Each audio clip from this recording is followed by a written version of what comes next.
Good morning again. My name is Frank Martin. I am the chair of the Strategic Planning, Academic, and System Oversight Committee. And this is going to be the first in a series of workshops that we will have over the next 3 to 4 to 6 months, getting our arms around the whole strategic planning process. And I'm very excited about the opportunity. When our chair asked me to serve in this capacity, my overall background is planning, so I was very excited about the proposal to serve as the chair of this committee. And one of the things that I've been concerned about, having served on the board for the last couple of years, is our overall planning process. And as Chair McDivitt mentioned in her opening statements, the board has been involved in a number of planning efforts, and there have been a number of reports. Governor Dashberg headed up the Strategic Planning Committee previously, and the Pappas report.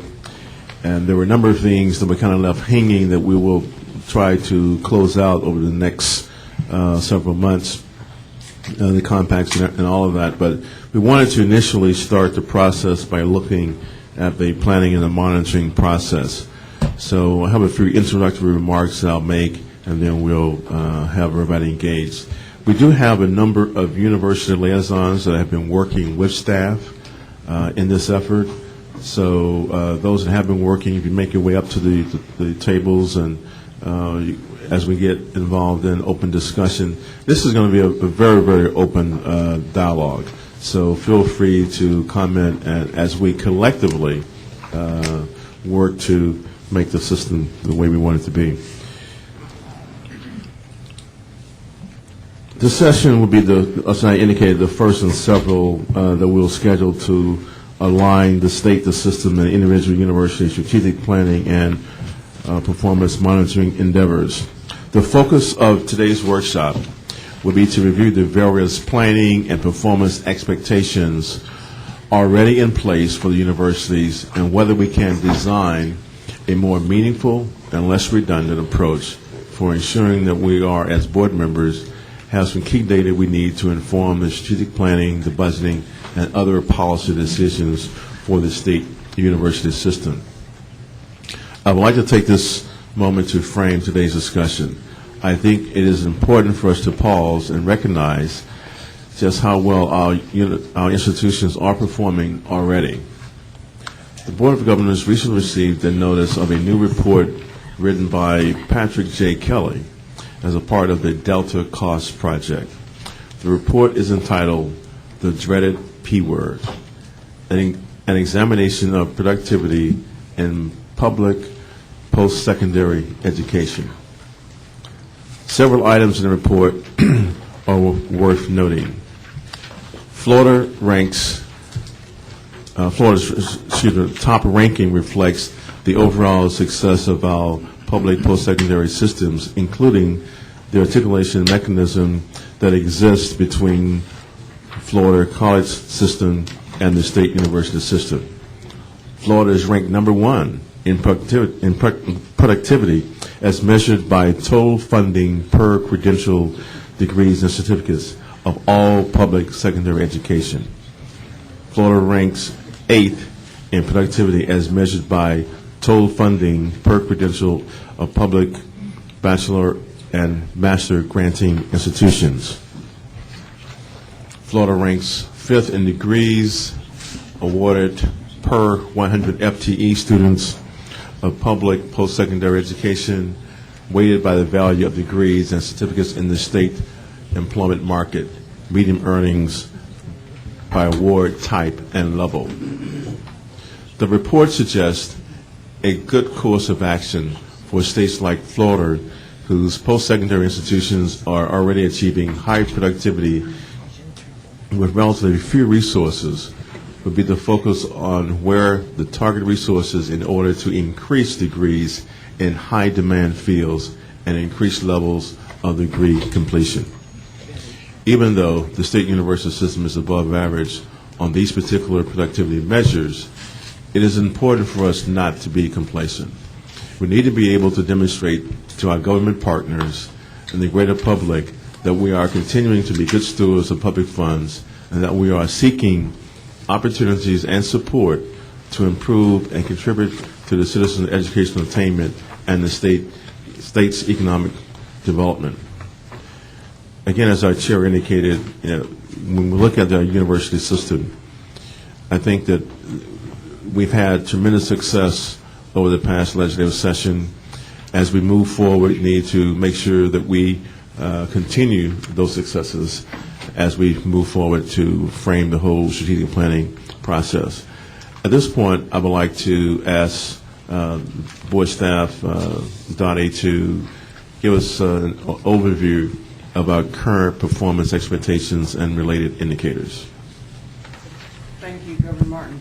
I just want to briefly draw your attention to the handout that's titled State University System of Florida Strategic Planning, Tuition Differential, University Compact, and Accountability Measures. It has been mentioned several times this morning. Since its inception in 2003, the Board of Governors is actually engaged in looking at a variety of measures relative to the performance of the state university system and the institutions therein. We began by establishing the 2005-13 Board of Governors State University System Strategic Plan, in which there were certain measures. Then, under the leadership, you'll remember, Governor Steve Uhlfelder worked with us on the development of a related state university system accountability system. As has been mentioned, we've got the Forward by Design strategic initiatives, in which we've been looking at the development of university compacts. And most recently, we have the accountability measures that were embedded in the legislation associated with the tuition differential. And at the last board meeting, Governor McDevitt asked staff to really pull together this array of measures and work with our university colleagues in trying to identify any duplicates among the different measures that were being utilized for different purposes, as well as any potential critical gaps in the information that the board really needs to be able to make informed strategic planning, budgeting, and planning decisions. And so we, as a starting place, just wanted to try to capture the whole array of measures that the board members have identified in one venue or another that they think are important for their decision-making purposes. And hopefully, with guidance from the board members as well as from our university representatives, we'll be able to identify among those indicators those which are the most useful to pull out and highlight as the kind of handful of most useful and meaningful measures with other data supporting them underneath. Governor Martin? Thank you. One of the things that we want to do is to try to link the university work programs to the annual reporting process.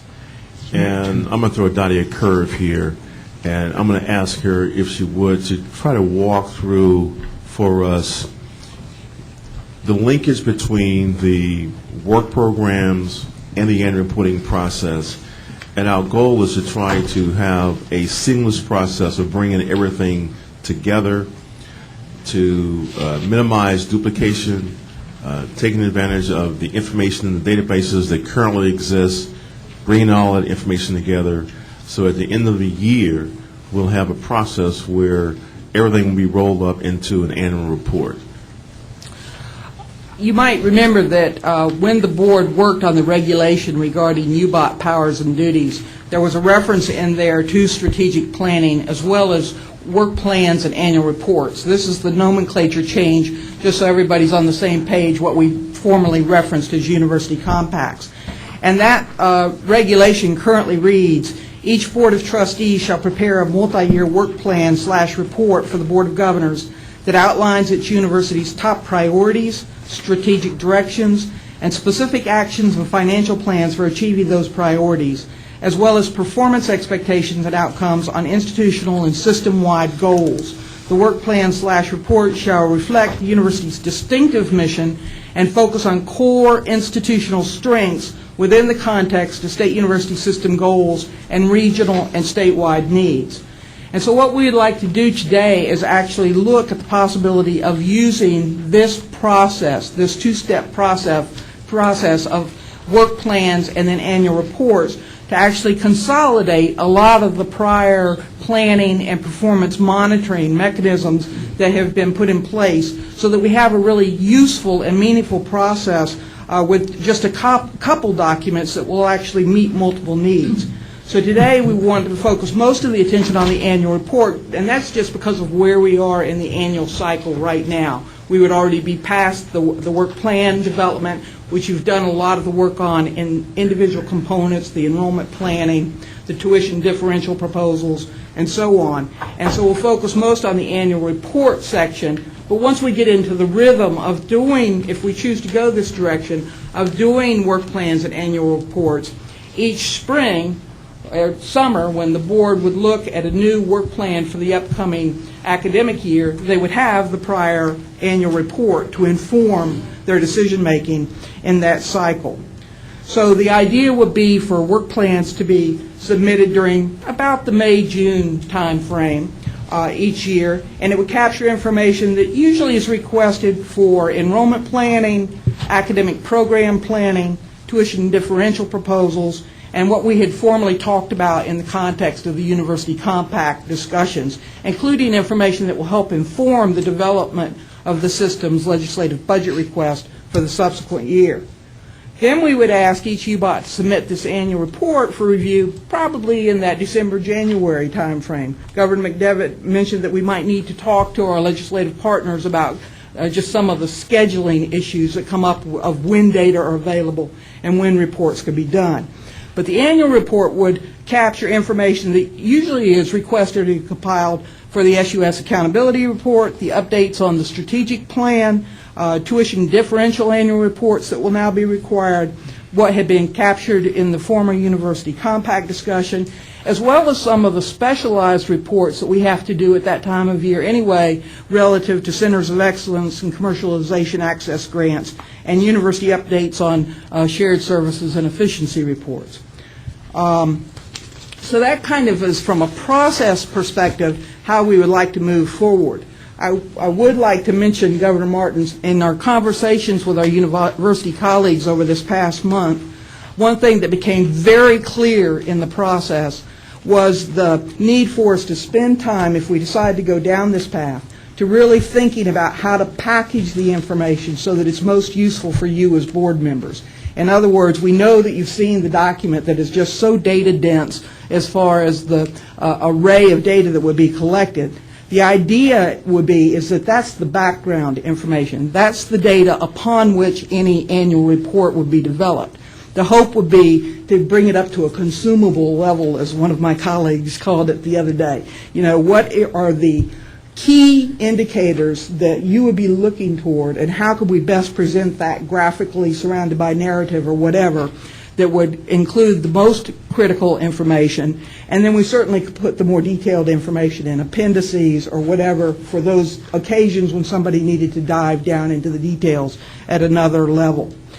Our proposal would actually be that board staff each fall would provide the universities with all of the detailed foundational data needed for the most part. All of the areas of the document that you looked at that were shaded are data that are currently available either in our nationally renowned state university data system that the universities have been submitting data to all along, or from other national sources.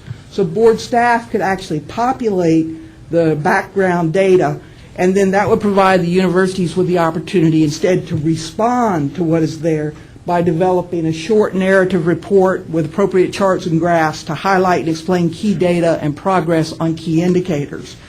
You know, again, I want to keep emphasizing that the key point that our colleagues were making was make this at a level that is understandable, usable, user-friendly, and then put any more detailed in appendices. And then the other step to all of this, to kind of close the loop, would be that as institutional annual reports were received, board staff would be charged with pulling from those data as well as from other system-level data to roll it up into a state university system annual report that could be shared with the legislature and with the governor's office. Our hope would be, if you decide to go down this path, is to eventually work to put this into an easily accessible online format with links to more detail for those who are interested. So again, more of a dashboard approach to hear the key indicators, but there would be links for context or for going into another level of information. So Governor Martin, that pretty much outlines the proposed approach to using the University Work Plan Annual Report process. Okay, thank you. That is the proposed process. Now, we've had at least 2 conference calls with the university liaisons. I actually participated in the first call because I wanted to hear the discussion if there were any significant concerns from the group as we begin the process. I was not able to participate in the second call, but I understand that second call went very well also. But now is an opportunity for you as university liaisons to let us know, are we on the right track? It seems that we are. There may be some reports that as a result of implementing this process that we may do away with. This will be a more efficient process for us to roll up the information, to develop the annual reporting process from the universities and then coming into the state university system and then reporting out. At the end of the day, we have to show that we are being good stewards to the citizens of Florida. You know, how can we best show that so we have a consistent approach in order to do that? So at this point, are there any university liaisons that participated in the call? Just a comment. I think this is a great effort toward accomplishing what I think everybody believes we need to accomplish, but one real commendation coming from a president and a local board of trustees and our staff down there is the concerted effort to try to align the cyclical activities every year with what happens at the local universities. Our ability then to set our calendar of board of trustee meetings based on things that we have to accomplish at home to make sure that at the state level we can accomplish what we must there, and to be able to forecast what has to be done by when, right up to and including when those meetings of the Board of Governors would take place so that we can set our schedule, would be a significant advancement of the cause in that regard and really bring us, I think, much more in line with what we're all trying to accomplish by way of the accountability. So that's simple commendation, but it's a major step, I believe. We're here to serve. Right, and in the packet there's a 2-page handout which really lays out the proposed draft timeline. So it's we're moving in that direction. Any other comments? Many other university liaisons? Okay. That means we all are in agreement. Okay. Now, the next thing I think... Well, wait a minute. Are we all in agreement? And I'm going to call out FSU because they were the ones that had the problems last time. So are we all in agreement? Okay, all right. There are some definitions that need to be ironed out. Is that something we need to discuss openly, or? No, it's probably. We can keep working do it on on. Okay. I think USF highlighted some of the stuff that they didn't. Well, when they go through their stuff, maybe that'll point out some of these things. So perhaps I could make a comment and repeat back what I think I heard, so we all know what we're agreeing on. What I heard is that the board staff, mostly through the database, will populate the template with a lot of hard and raw data. And then the universities will be asked to really provide some context and to interpret that data. And I think that's a wonderful approach to the whole thing. If that's what you're asking, if we agree on, then I'm in favor of that. Well, also, I think it's important, excuse me, Governor Martin, but I think it's really important that y'all also realize that this is going to be a look at mission alignment also, because all of these, I would call them business plans in my world, but work plans, fine. But they have to be consistent with your mission and your vision, and that has to be consistent with the overall system strategic plan. So this thing is going to operate to do a number of things, and so we have to be mindful of all of the different things that we're doing as we manipulate the data, massage the data, whatever it is we're going to do. Not manipulate. But as we put together the presentation of the data. Perfect.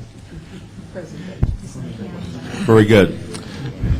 Now, the next item we'd like to do is have University of South Florida, Ralph Wilcox, to come up, and we asked him in very, very short order to try to help us out here with a little show and tell to give you the end result of the process, but that this is a way that it's going to work. They've done a lot of work in this regard, and we appreciate you working with us to give us a presentation. Ralph? Well, thank you very much, Governor Martin. Early in life, I learned to be careful what you ask for. In the past couple of weeks, I've learned that certainly in the case of Chair McDivitt, be careful about asking for anything. We've been, as a result, pretty busy over the past 2 or 3 weeks, and before we get started, I would certainly like to acknowledge our team from USF in our Office of Decision Support. If you would stand, the 4 of you, those of you that have been most critical in mobilizing your time and pulling this together. Thank you. And what you have is a USF packet in front of you. On the right-hand side of that packet is an example of what both the annual report and the work plan might look like based upon the template presented to us and, if you will, negotiated to this moment in time. I think it's fair to say it's not final. There's still work to be done. On the left-hand side, we'll leave those materials until we got through the first 2 documents, but I had been asked by Board of Governors staff to offer some, if you will, more distilled products that in particular the Board of Trustees at the University of South Florida have found most useful. And these aren't by any stretch of the imagination unique to USF. Many, if not all, of the state universities have developed such products, and we have in fact included 1 or 2 from our peer institutions within the state. So I'll get to those in a moment. So we're going to move through, and you've got hard copies in front of you for those in the audience that perhaps weren't able to pick up hard copies. We'll try and take you through on the screen to the best of our ability.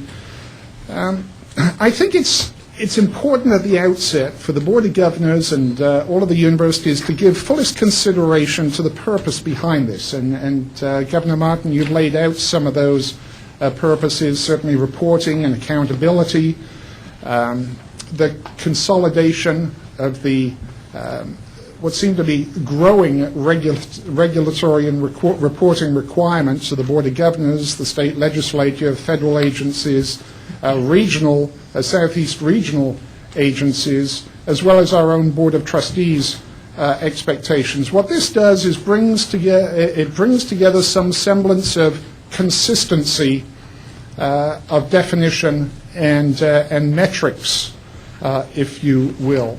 My hope is, as you pointed out earlier, that this will, of course, inform enrollment planning, policy and budget matters, as well as academic planning across the universities. So, starting out on page 1, what we've been asked to provide to this moment in time is the mission, the Carnegie classification, and the Carnegie classification. And certainly I know that the presidents will readily join in this conversation, and I ask that my fellow provosts who have been engaged in this conversation with BOG staff over the past month fully interject as they see fit moving forward. Are you Yes. starting with the annual report? Or the We're starting with the annual report, page 1, Okay. please. So the mission, and this is an abbreviated mission, we recommend, first and foremost, that it's word limited. We recognize across the state university system that there are brief and concise missions. Some institutions go a little more extensive into their mission. Throughout, you will see that as an electronic document or database, this provides the opportunity to embed links that if we need to extend beyond the 100, 200 word limit, certainly we're suggesting that universities should be provided fullest opportunity to link more extensive documents. The case of the Carnegie classification, which really defines and, if you will, positions Florida's institutions within the broader national landscape. We happen to think that's important. It differentiates one university from another and in so many ways defines a more appropriate peer cohort for institutions. So rather than comparing, I think the term last week, the term of choice, rather than comparing siblings within the state university system, which quite frankly isn't altogether productive because each of us is so very different, this lends itself to juxtaposing the resource base, a comparative resource base, and performance record of like institutions across the nation.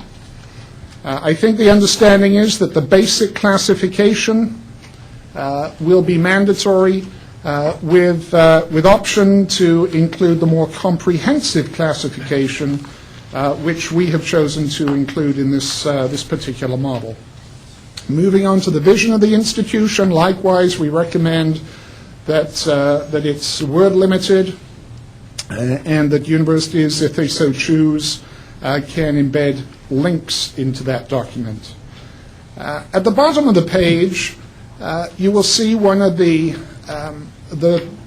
national or federal products, if you will, that is the outcome of a collaborative project coming out of the Spellings Commission report, you'll all remember, and the reauthorization of the Higher Education Act, a collaborative report developed by what was formerly NASALGIC, now the Association of Public and Land-Grant Universities, and the American Association of State Colleges and Universities, ASCU.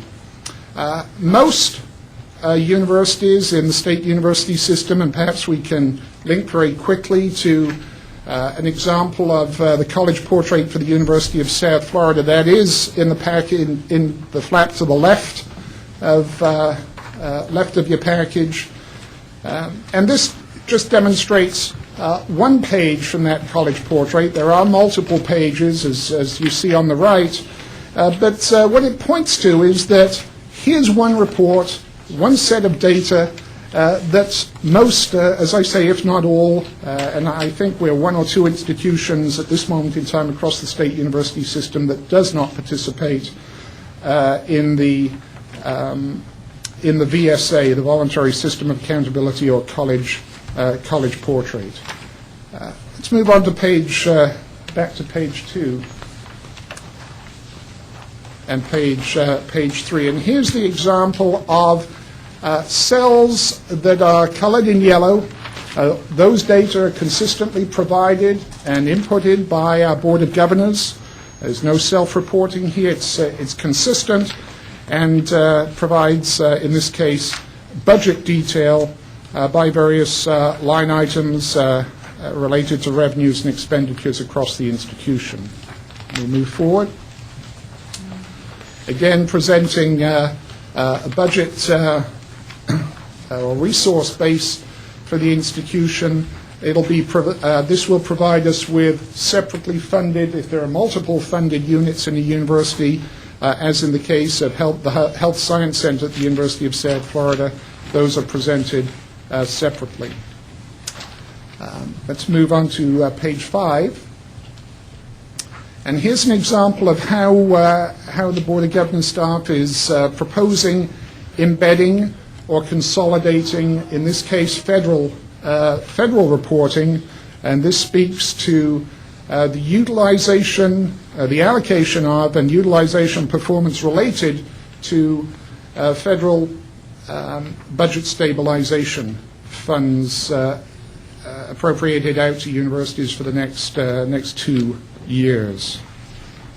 I'm going to move through these pages pretty quickly, and I urge you not to focus on the data this moment in time, not to suggest that it's inaccurate, but I think the essence and the value of this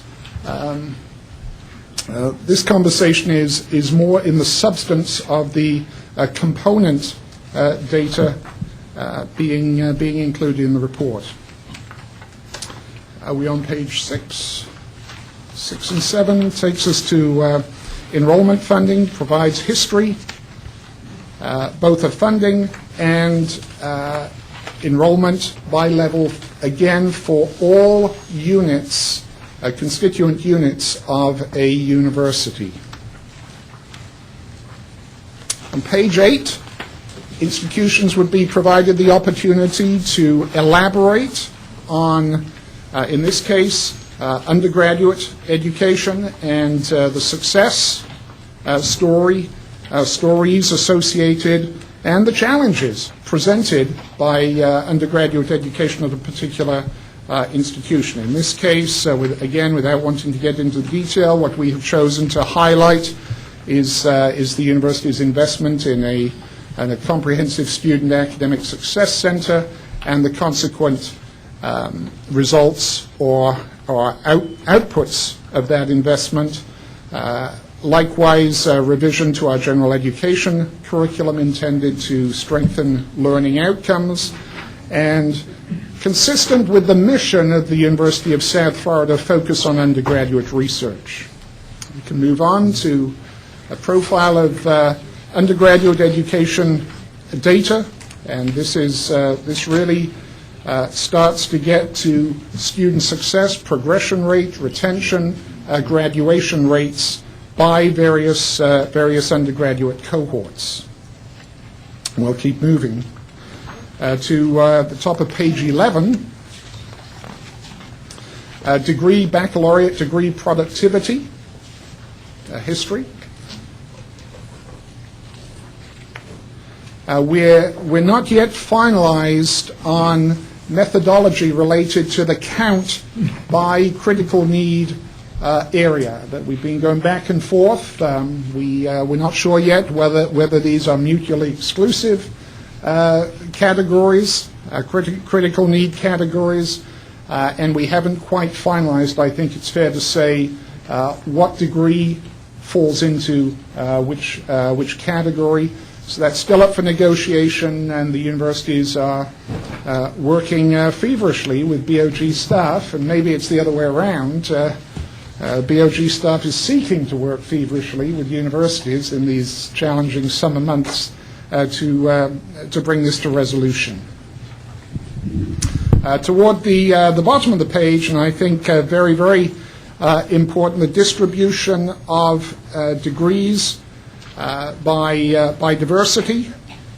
And when I speak of diversity, with a particular focus on African American baccalaureate degree productivity, Hispanic, Latino degree productivity, and the success rate and productivity of students who have received federal Pell funding over the years, largely first-generation, low socioeconomic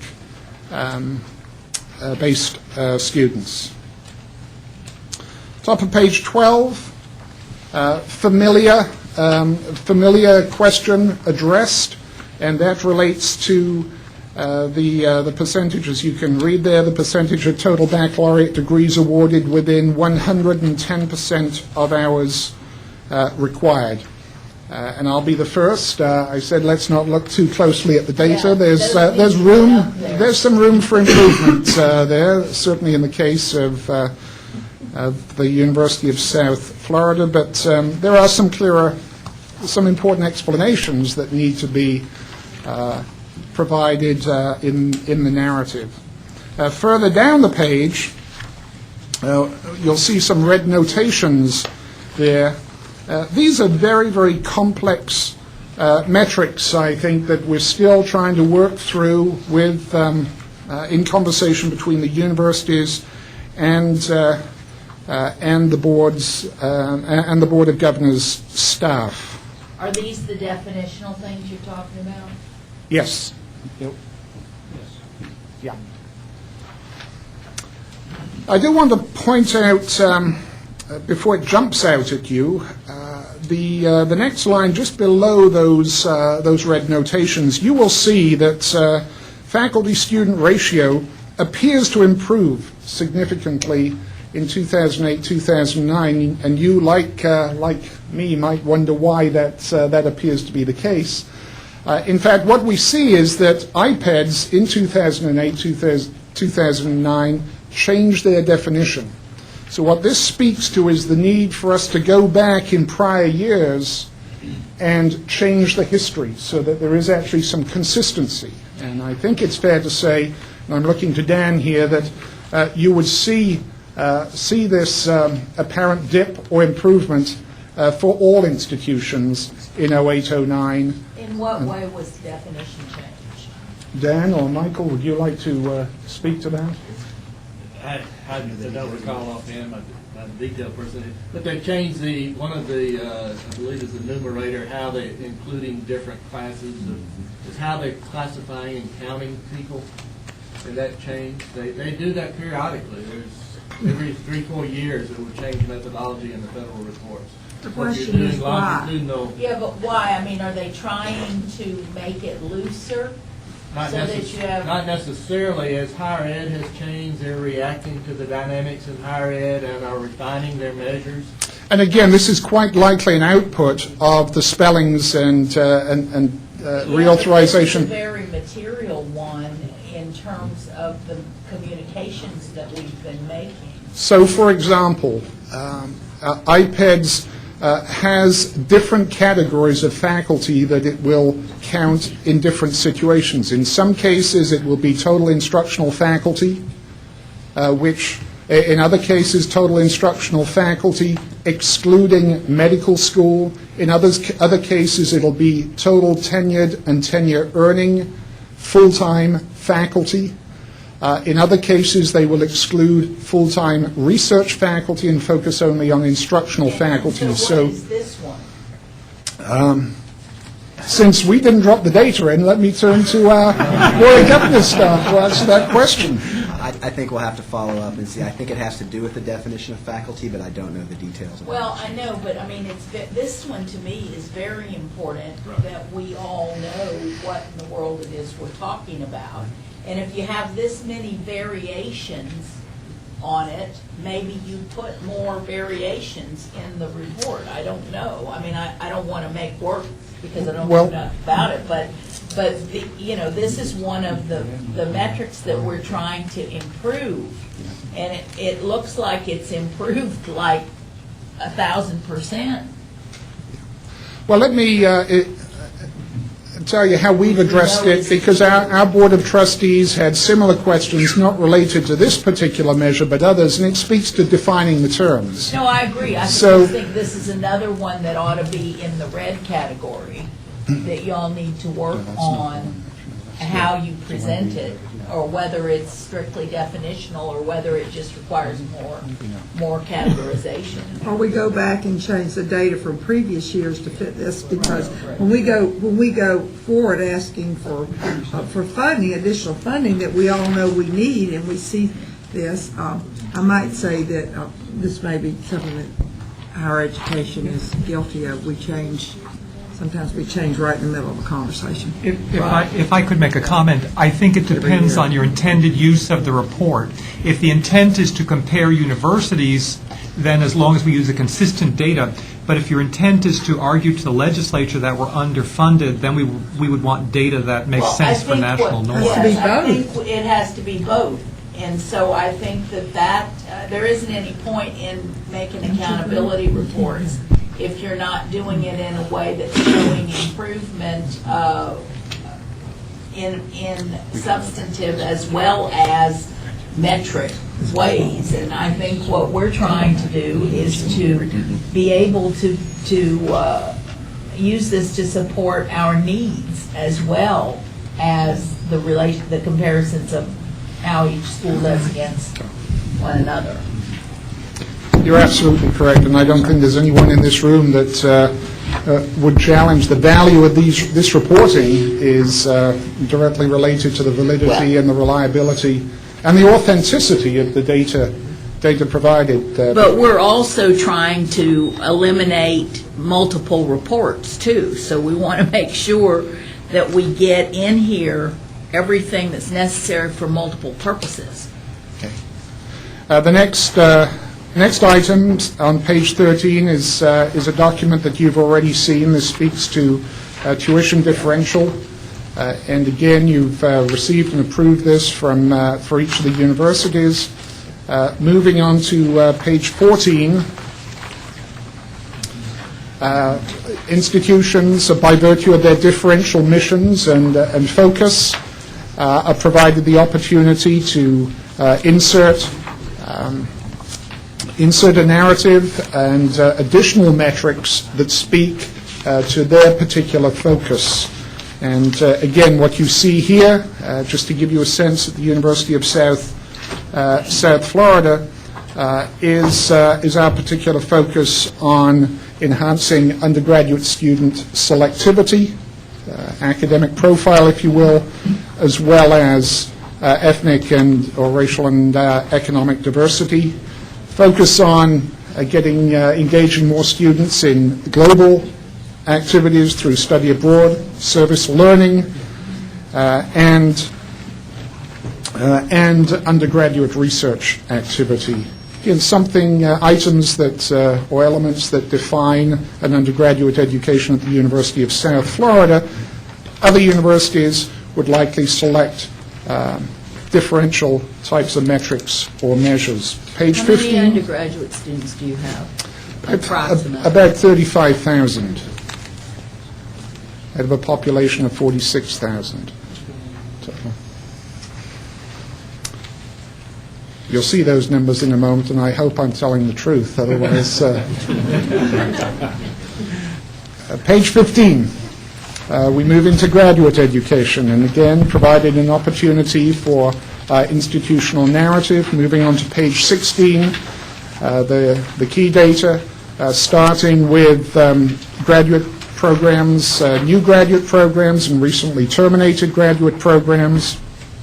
The graduate degree productivity over time. And again, you'll see at the bottom of the page, yet to be resolved, what programs slot into what categories. On page 17, the opportunity for institutions to provide, again, a reference to additional metrics and institutional priorities. What we've selected here is certainly a high premium that we place on increased doctoral degree productivity across the array of disciplines. We're not interested only in growing the STEM field, although that's certainly important to the University of South Florida, but we believe growth in the humanities and social sciences is just as important to us. And toward the bottom of the page, just to select one other item, for example, the importance of growing postdoctoral fellow numbers at the university. That's not something that we believe is particularly relevant to all 11 institutions. In fact, we know it's not, but it's altogether likely that there are a handful of institutions that would see that, select that as a metric to value moving forward. On page 18, we move into research and economic development.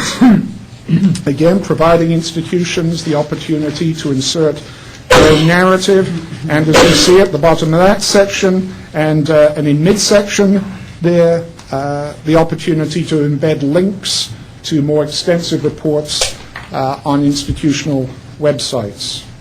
Page 19, data provided by the Board of Governors, which indicates, as you see here, and certainly consistent with the University of South Florida, a strategic plan, incremental growth over time, both in federal research and development expenditures and total research and development expenditures.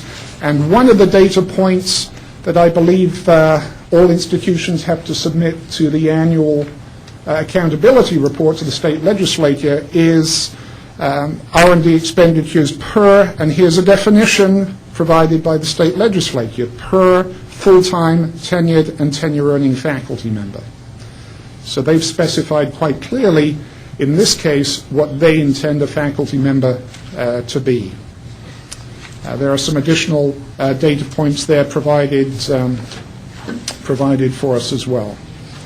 On page 20, 21, 22, you will see, again, reports that I think you're quite familiar with. This is yet another report that institutions that host or house centers of excellence are required to submit annually to the Board of Governors for your review. So again, I applaud Board of Governors staff for seeing fit to include that in the singular report.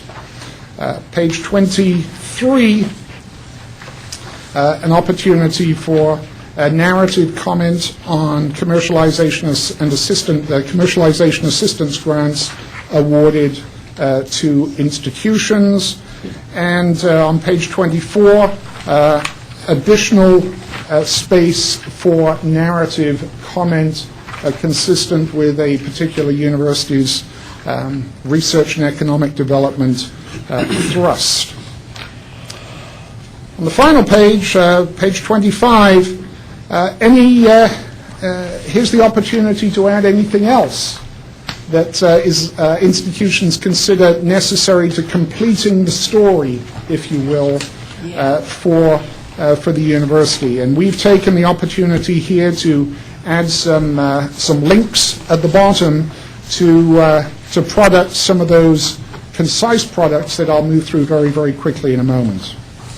Any questions on the annual report, or any comments or suggestions from my fellow provosts?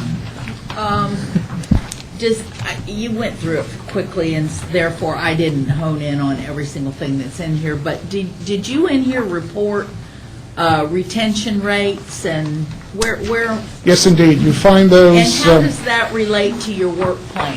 How does this report? How are you linking these two reports?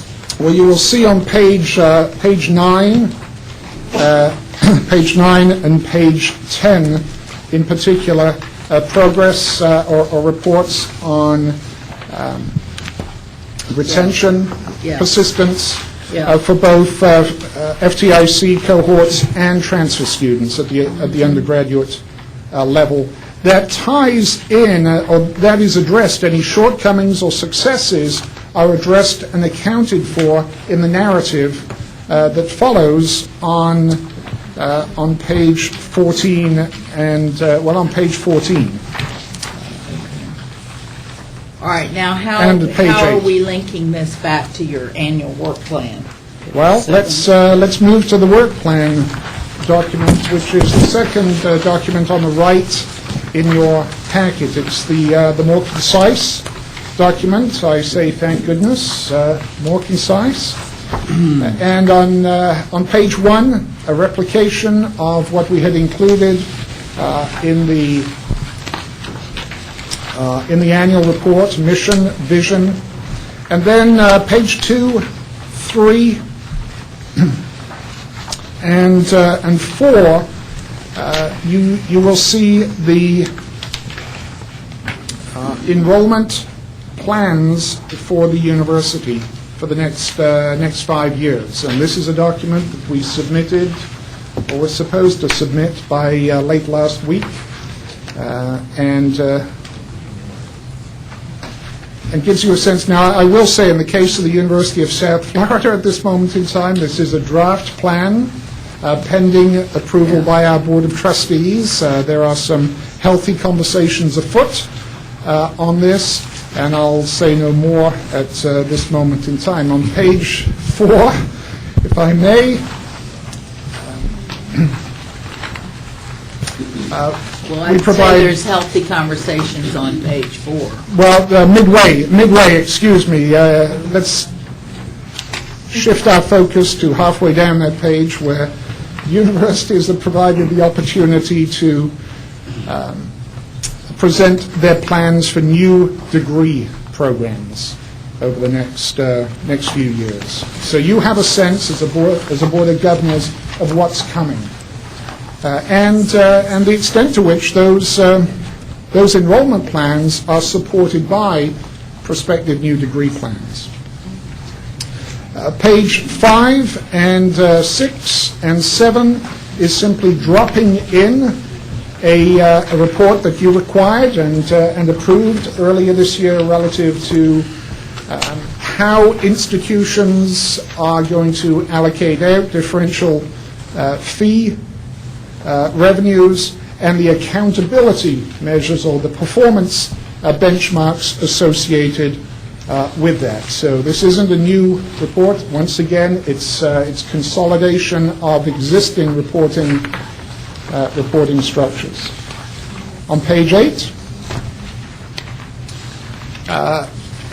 any additional university goals or metrics, and although you don't see them just yet, we will take you in a moment to one of those concise distilled products, and you will see that in addition to all these other wonderful performance and planning metrics that we've addressed to this moment in time for the University of South Florida, our Board of Trustees have established some financial metrics relating to debt service coverage, for instance, for auxiliary revenues of the institution, for the endowment value that has, as we all know, fallen somewhat over the past couple of years.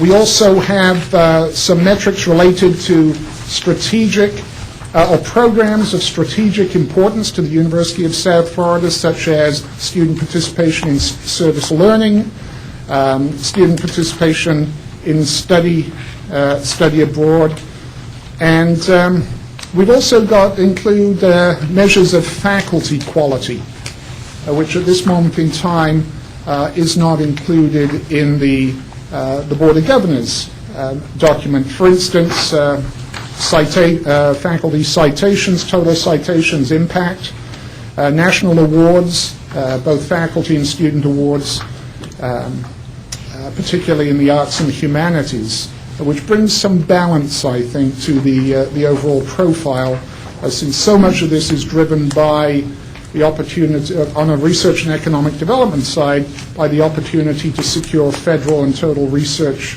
and development funding. Those opportunities, as we all know, are limited in the arts and social sciences. On page 9, institutions are provided the opportunity to identify new windows of opportunity and unique challenges. We've identified among a handful there certainly the veterans, the impact of the post 9/11 Veterans Education Bill, and the anticipated flow of veterans to the state university system, the state college system, and the community college system in the state of Florida. Let me add that in summary, that certainly there's while there's a host of information here, this wouldn't go down, and I can only speak for the Board of Trustees at the University of South Florida, because as Governor Stavros recalls, back in 2001, when our Board of Trustees were first appointed, we tried this extensive data reporting there, and it was summarily dismissed, in large part because so many of our trustees are accustomed to high-level distilled KPIs. key performance indicators, that's the level at which, now that's not to say that we had a couple of trustees that love to plow and dig down into the data, and we readily provide them that opportunity. But quite frankly, much less interested in the depth of data than They come providing. from a different place. Right. So let me, if I may, I'll pause at this point before we move quickly through some of the suggested, and again, this is just one institution's set of summative documents or products. Every university I know has their own set. Well, I just would like to comment on the work plan format, Dr. Manier and Dr. Cohen-Vogel. It seems to me that the work plan needs to be broadened to carry targets and goals that are consistent with everything they're going to have to report annually. And if, in fact, we're going to emphasize in research universities certain job creations and things of that nature, and that's going to become part of our BOLD initiative, we need to be seeing what their goals are in those on an annual basis, because I think that we've left out a lot of stuff here, including some of the things that Ralph just mentioned about your citations and all manner of other things, that the quality of faculty, very important metric. And I mean, they should be aspiring on an annual basis to do certain things. And I mean, they're telling us what their enrollment's going to be, what their retention's going to be, how many degrees they're going to make, in what areas they're going to be in, and all of that we have to know for reasons that the Board of Trustees doesn't necessarily have to know that kind of detail. But we want to know what is it you're going to do to get to this vision here. Well, I think it's a very, very reasonable question. Of course, any university president, or in this case provost, would rebut by saying, tell us what our resources are going to be, and we'll tell you what we can deliver. And that's the fundamental challenge here, planning in the dark. I know the light's coming on gently. You have to say, I mean, I think that your resources have to be based on what you know you have, or footnoted to say if we had so-and-so, we could do this. But, I mean, you know, there has to be a piece in here that reflects the economy, the part of what your work plan is that affects the economy in a way that's broader than just the production of degrees. And of those degrees, what kind of degrees are they? But you need to be able to say, you know, I'm going to recruit one person that's got whatever, you know what I'm talking about. Sure. I mean, you know, you all are the best, I must say, at promoting self-promotion in terms of the extra dollars that you get in. And you didn't get those because somebody gave you more money. You got those because of the discipline and the environment in which, you know, these people can operate. So, I mean, there are some things that you can. But don't you have exactly what she's asking for? On Yes, indeed, and that's on this, but not in our form. Not in that form, but, so basically you're asking to add this to the Excuse me, form. I'm talking about what we are asking them to provide. I'm talking Right. to our staff over here. Yeah, I understand. You're basically asking them to incorporate Yeah, they this. do all this, but I think we should be asking for. Well, thank you for pointing to our ability to self-promote. Regrettably, at USF, we're not Maybe quite it's as good just as because I live President there. Rosenberg. And, Maybe it's just because I live there. But as a charter member of the Board of Trustees at USF, I remember all of these reports that Ralph's talking about, and they were understandably very important to us at the time. Right.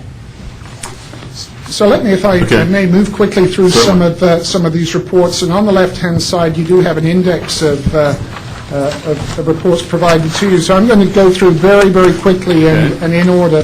The first document you see is something called the Common Data Set. And again, this is, it's not very pretty, not very attractive, but it's a document that most SUS institutions submit on an annual basis, and it really does provide a pretty comprehensive profile of institutions. Most particularly, it follows a consistent set of definitions. So again, we provide this only to share with you that most, and I won't say all, but most SUS institutions are already providing this on an annual basis. This is something that the U.S. Department of Education through NCES draws from U.S. News and World Report, Barron's, and the commercial rags, if you will, draw much of their ranking of universities from selected elements, carefully selected elements. And we can criticize their methodology. That's for another day. The next sheet that we put in the packet is a total university portfolio. Now, we've selected, in this case, a variety of metrics that we use at every level of the university. So we can drill this down and generate this kind of portfolio for every college in the university, every department in the university. And again, we have more data sometimes than we know what to do with. So we select very carefully those items that we think are actionable and can help guide management decisions in higher education. The next document that looks something like this, it's called, entitled the University Compact. This is a product emanating from former Chancellor Rosenberg's Forward by Design initiative. This is where we got, this is the point to which universities reached during the previous, if you will, era of accountability planning. It's a one-page snapshot of selected data, most of which is now incorporated into the larger database. Moving on is a document that it's a little difficult to replicate in paper, much more interesting electronically, and I think we've included the URL at the bottom. But this is what Governor Stavros was alluding to. It ties to the next document, which is something we refer to as our Planning and Performance Matrix. This is the heart of the University of South Florida Strategic Plan, and you will see that there we identify a series of primary performance indicators that guide institutional investment, behavior, and annual assessment, and secondary performance indicators. We provide, as you move from left to right, and I'm on this document. Can you get this up? Oh, this is it. Okay. From left to right, you'll see the type of measure, which particular organization, whether it's the Carnegie Foundation for the advancement of teaching, whether it's the National Science Foundation, the top American research universities, national or AAU, the data source in the university, who's responsible, which the vice presidents are responsible for, sometimes in collaboration for assuring such performance. And then we provide history, goals through the term of the current strategic plan. And you will see that each year, as we report to our Board of Trustees in the fall, we adjust those goals, sometimes upward, sometimes downward, depending upon prior year's performance and our ability to justify or convince our trustees of the importance of changing those particular goals. Even that is too much for some of our trustees, and they prefer to look at our dashboard, which is this document. where we've selected 8 critical, if you will, key performance indicators. And on that document, not only do you see prior performance, but you also see goals and you see very clear definitions. Again, the University of South Florida is not the only university to establish dashboards. If you look at the very back of the left-hand section, you'll see, with thanks to President Hitt, a copy of UCF's dashboard.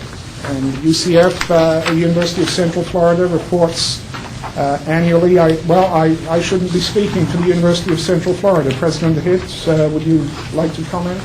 A number of these are, this is a dashboard we use for our Board of Trustees, and a number of these are components of the performance-based compensation plan that the Vice President and I. So it has a particular pertinence to us. Thank you, and thank you for allowing us to include that. If we can return to our planning, performance, and accountability, our web-based tracking system here, what you will see that for any of these measures, one can click on those, and actually on the back of this sheet, you will see that we have the ability at any moment in time to compare institutional performance with any set of peers. In some cases, it's other state university system institutions. More frequently for us, though, it's our national peer and aspirational peer institutions. And as you see, there's one example there on federal research expenditures. We do have 8 national peers, and at this moment in time, we're on this particular metric somewhere right in the middle. Not surprisingly, although, let's go back. Not surprisingly, although quite interestingly, 3 AAU universities, Stony Brook, Rutgers, and Buffalo, falling below us. 1 AAU member institution, California, Irvine, ahead of us.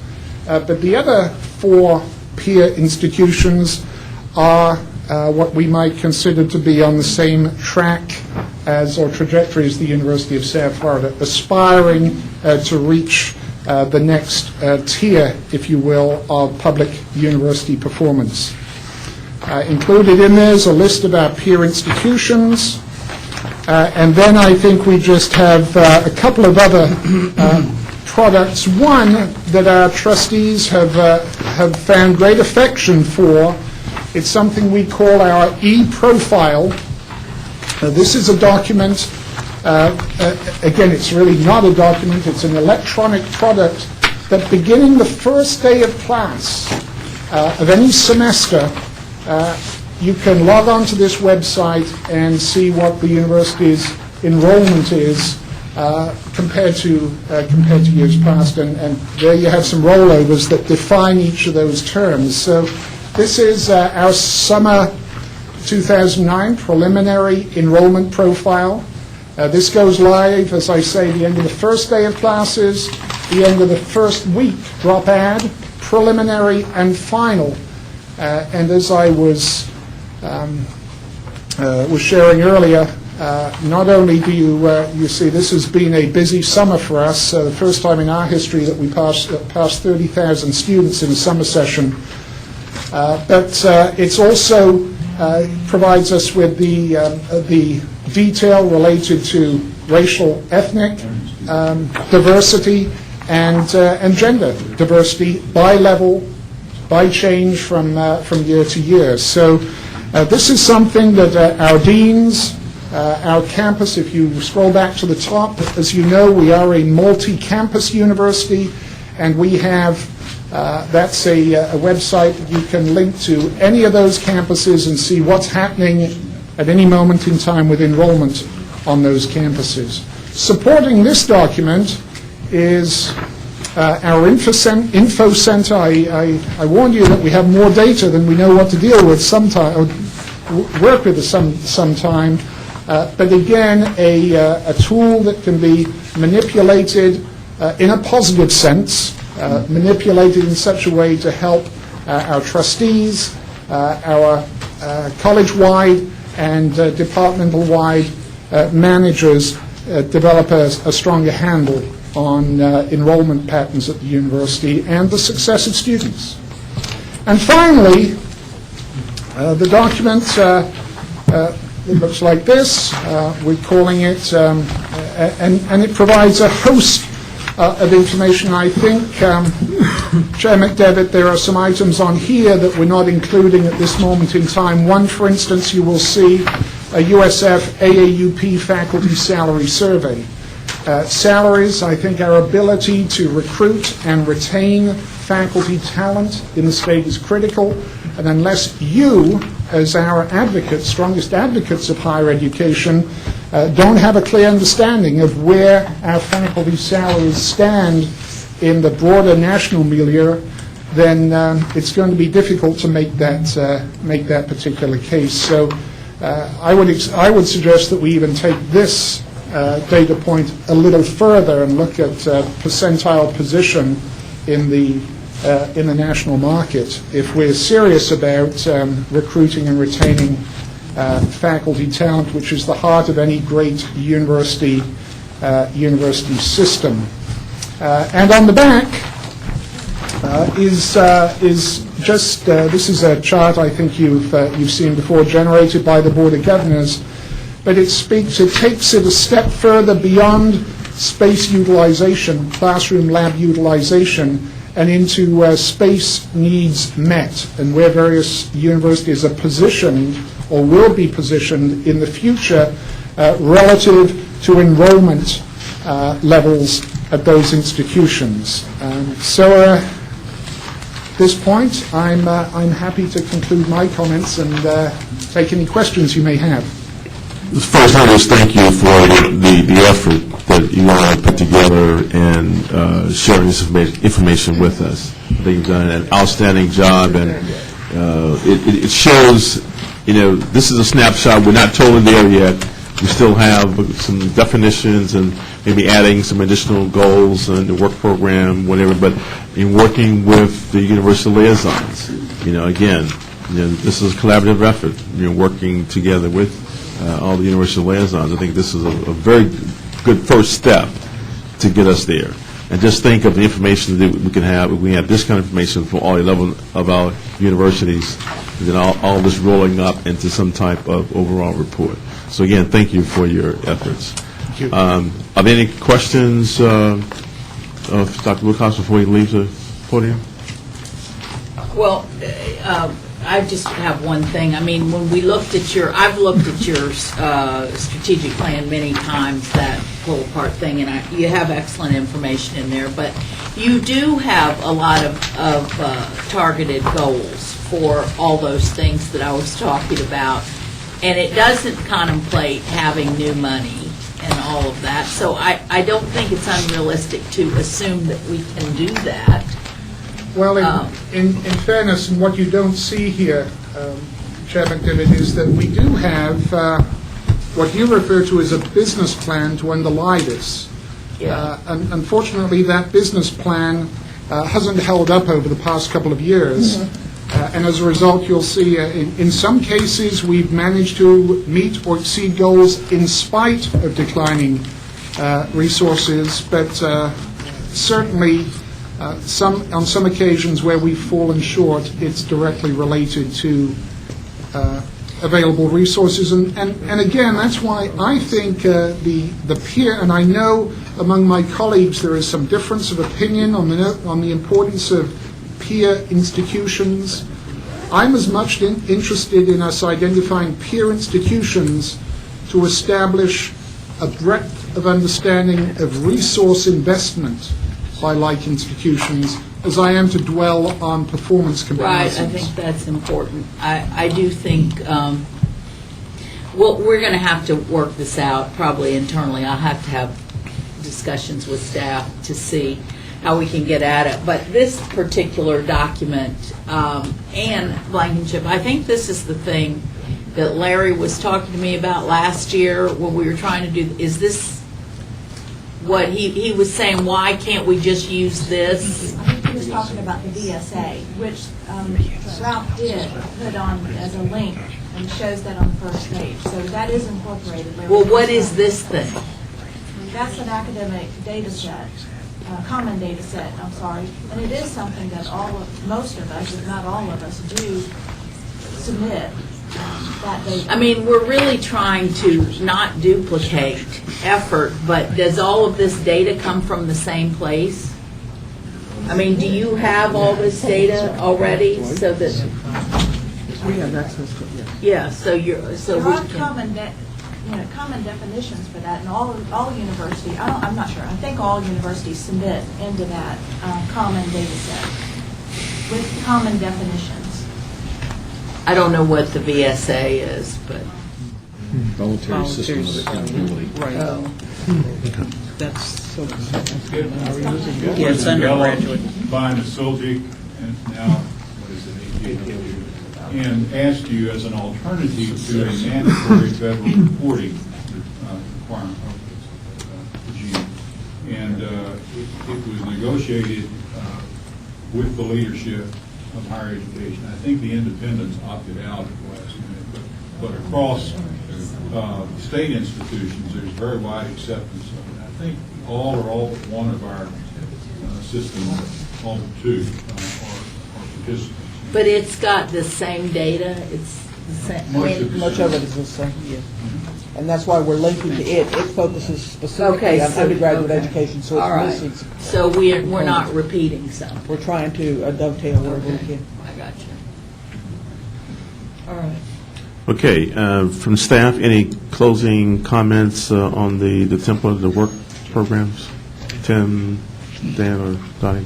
Yeah, I think we've heard good suggestions from Governor McDevitt that things we can add into the work plans, but are there other items besides enrollment, tuition differential, mission, vision that could be included that would be important to the committee or the universities to see? If I could just make one comment, as I've sat and listened to this, consonant with your desire in the end to wrap all of these things up and ascertain whether or not the system is moving in the direction that you want it to, I'm not sure that all of the elements in here are summative. That is, do you have the data that you need literally to total and to make a decision about how the system is moving? Some of these are derived quantities. For example, faculty, student-faculty ratio, that's great to look at for each campus. But in the end, if you want to characterize the system's performance, you need some other data elements. Now, that is, of course, all in the database that the board has. But whether or not you want raw data to appear in this report as opposed to just derived data. Well, I think we have to figure, those are some of the things we've got to figure out. I agree, very good.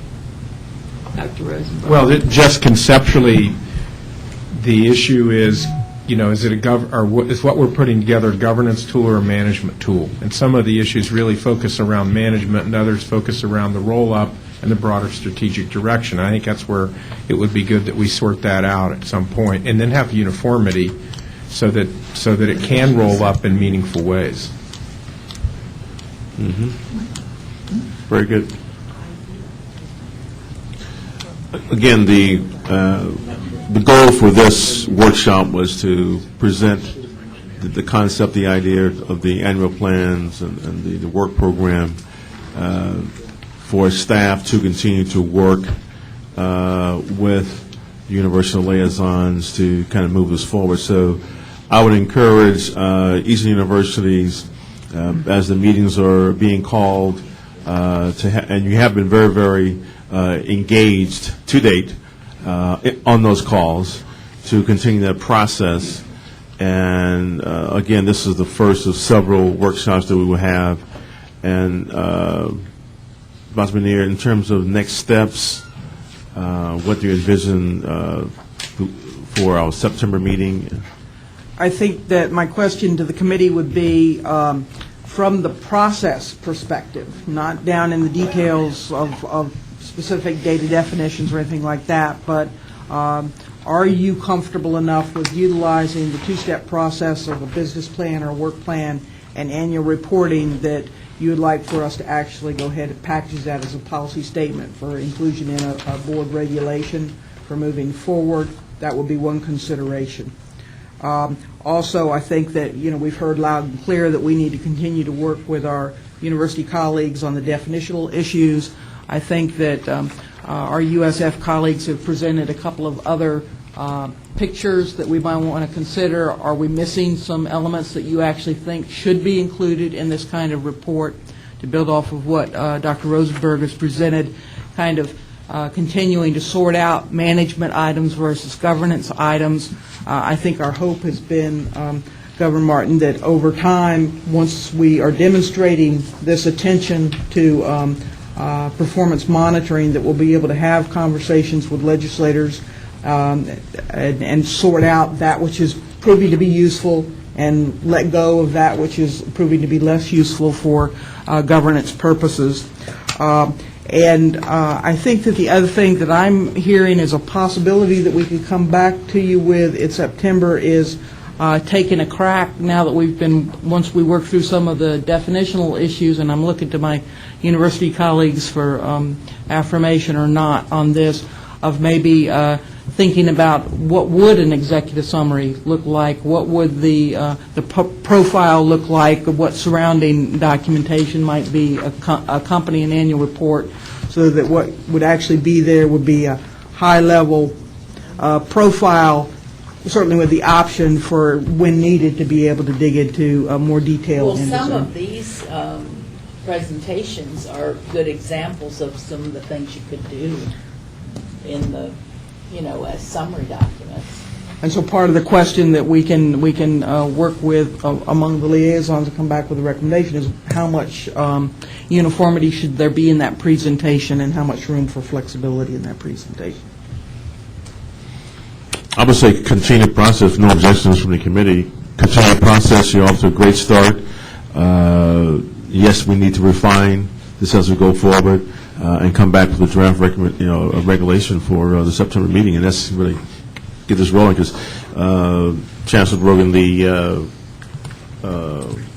outline in terms of time frame is laid out very succinctly, so you know exactly what will be required for each month. And again, I want to commend staff and the University of South Florida for stepping up and the presentation today. Might I make just two observations, or maybe queries, actually? I'm not sure.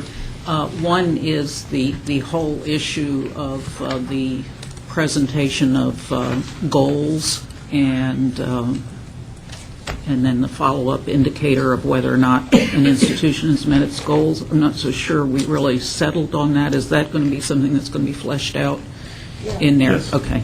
Because they do have goals in terms of enrollment and retention and so on. It's just that they didn't go. Yeah, I think. Well, I think the important question is which of the indicators do you really need to have those goals on, and which you don't. I don't think we necessarily need indicators on each and every goal, and so the discussion needs to be which are the primary ones where we need to have that. What do you mean indicators? The performance indicators that they have. Well, if we want to show that we're doing what we say we're going to do with other people's money, I think we need to be as aggressive as we can be without causing pain. Well, I think this gets back to the discussion about what we want to do and what we really want to show. And I'm just... I think staff can work with the liaisons to bring that forward. More conversation on that. And the other thing is just a minor little thing. If we're going to be talking about quality faculty in terms of, for instance, somewhere in here I saw citations. We need to be really careful about that because, and figure out what the source of the information is going to be, because particularly in the humanities and the social sciences, there are different sources of information, and the quality thereof is not necessarily agreed upon even within the disciplines. So as we develop those definitions, if we do choose to use that as an indicator, we need to be real careful. Okay, very good. Any other closing comments? Any board members? I'd just like to say that was a very good report and impressive from Provost Wilcox, and thank you. I hope we're on a roll towards getting this towards completion. And President Rosenberg, since you tried to work on this for so long, maybe you can give some helpful hints to the group on Prayer. on how to distinguish whether this is a management tool or a governance tool. I mean, I don't know what you want to call it, but what we want to do is to have the data that's presented that's going to help us get the money that we need to get to bring the institutions up and show that we're responsible. That's what we want to do. Mr. Chairman, I'd like to say in the definition of whether it's management, governance, I don't think you can separate it. I think we live in a world where there are other people that are we have to work with them on our funding, and we have to be accountable, and we have to answer questions. I think it's even dangerous when we start separating. I mean, we need to be transparent and on goal and accountable, and I don't think it's difficult to separate. I mean, the definitions may be changing, but we need to be current and careful on those issues. What kind of support do we have at the board level in terms of management information system support? What do you mean? How many people do we have who are programmers and analysts who work for us? In our staff group, Yeah. a lot.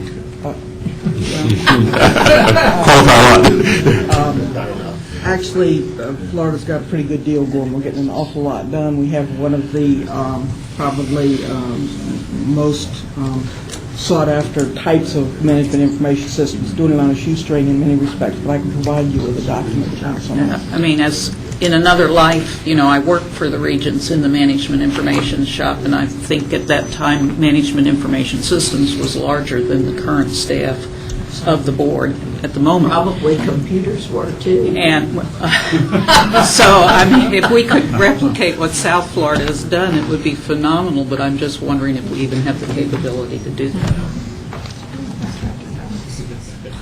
Well, I think, Dr. Solano, we have we don't have probably as many people as you would like to have, but in that particular group, we have more in that group than we do in all of the other groups that we have. But they perform an important function, and I think they do a very good job, and according to what I've heard, we do a lot of things that other systems wish they could do. So we've got a lot of problems. Let's not pick one. I'm just saying, gosh, just turn over this South Florida packet to them and say, do this at the system level, where we could all get on the web and plug in and be drilling down. The legislature We probably could do that now, but we don't. I think that the good news is that the incredible work that's been done in the state university system, on the state university system database, we have the foundation now, and our university colleagues have been, populating the state university data system, and the next step really will be developing the tools so that we can actually access it in that fashion, and that'll be something that will need consideration in the coming years and in budget requests, unfortunately. Very good. With that, thanks for your attendance, and we'll see you in September. Thank you. Meeting adjourned.